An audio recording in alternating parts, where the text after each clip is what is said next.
world's a stage, and all the men and women merely players, said William Shakespeare, the greatest playwright of all times.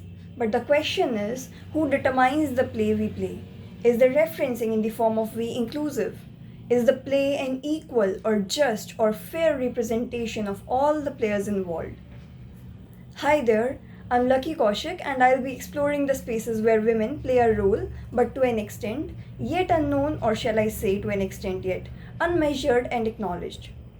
Phineas and Ferb, Richie Rich, Mickey Mouse Clubhouse, Powerpuff Girls, Dora the Explorer, these animated shows, among many others, painted my early childhood. Until one day my grandparents took me to another show, a puppet show, and then a monkey show.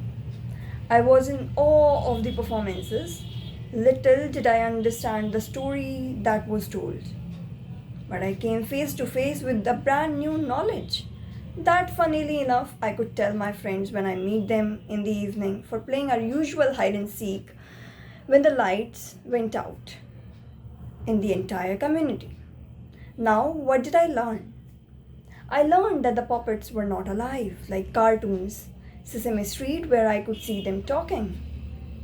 Then, the monkeys did not dance on their own. The puppets had strings attached and the monkeys had a rope tied around their neck, which kinda hurt.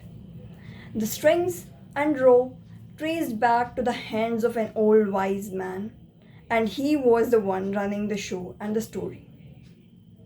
There was me, my grandparents, and the whole crowd who clapped for the different reasons of their own. Either they found the show amusing, entertaining, or maybe relatable. They connected with the story. Then what about these TV shows and my cartoons? Who created them? Was there a possibility that the story could be different? But I could not change the story. Neither did I know the old wise man running my favorite shows, so that I could give him my recommendations. But wait, was it really an old wise man or a woman? Because if in future I want to run the show, could I do that because it was a man who was doing it based on what the then reality told me? I recalled these instances recently when I read the book Plato's Republic, The Republic, which features a dialogue between Plato's teacher Socrates and his brother Glaucon, famously known as Allegory of the Cave. The allegory starts with the prisoners who have always lived in chains inside a cave facing a blank wall. Behind them is a fire, and between the fire and the prisoners are the people who carry puppets and other objects casting shadows on the opposite blank wall. For the prisoners, these shadows are the only reality. Socrates then says that one of the prisoners is set free. The freed prisoner would turn around to see the fire, which would hurt his eyes, and would want to return to his reality. But then he is dragged out of the cave. His eyes adjust to the light of the sun and he discovers a whole new world, realizing that the shadows were fake. This escape is what leads to the discovery of new things and the realization of the falsity he was living in. He would believe that the outside world is more real than that in the cave. He wishes to free the prisoners in the cave by bringing them out in the sunlight along with him. When the prisoner returns to the cave, he would be blinded, given that he is now accustomed to the sunlight. The chained prisoner would see this blindness and believe that the journey out of the cave would harm them, and they shall not undertake such a journey. If these chained prisoners were able, they would attempt to kill anyone who attempts to take them out of the cave. While books tell the story and be imagined, cinema portrays that imagination with role enactment by actors, the storyline defined by the scriptwriters, and the film run by the directors. The question is why these films have women in soft light, cameras focus on male protagonists, and action determined by male gaze. Women are mostly seen in care or supporting roles in films. While it is to be acknowledged that Indian cinema has come a long way where women are portrayed as dutiful wives or mothers to the present where we see them taking lead roles. But how well received it is within the audience yet?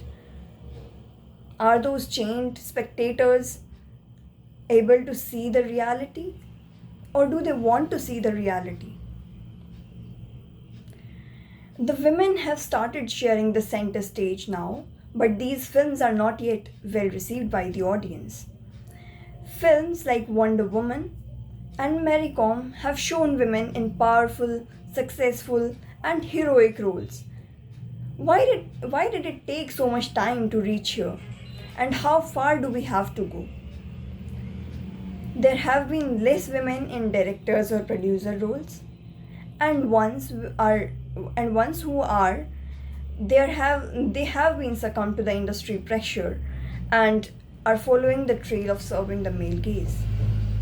The conventional films have not only focused on the male protagonist in the narrative but also assume a male spectator. As Laura Mulvey, a film theorist, says, traditional films present men as active, controlling subjects and treat women as passive objects of desire for men in both the story and in the audience.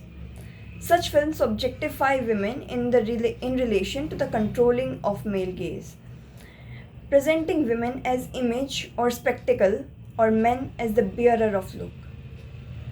Men do the looking, women are there to be looked at. Men act and women appear. Woman turns herself into an object, and most particularly an object of vision, a sight.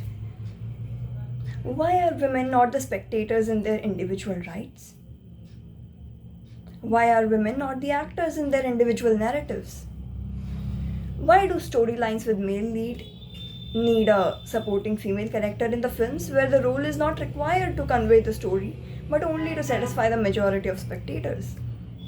Or shall we say the assumed majority of the spectators? Well, this is the artificial stage we have constructed within our world stage.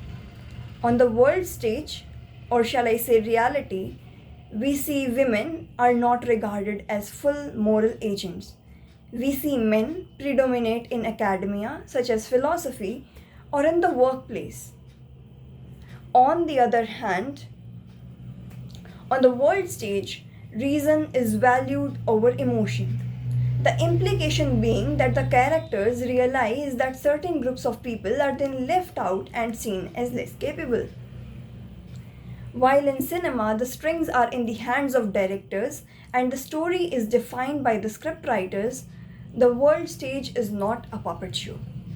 There is no director. It is the individual player who defines and plays the role. Men and women deserve equal space, respect, and representation. While this is not a reality yet, there has been some progress in the successful women leading the narrative.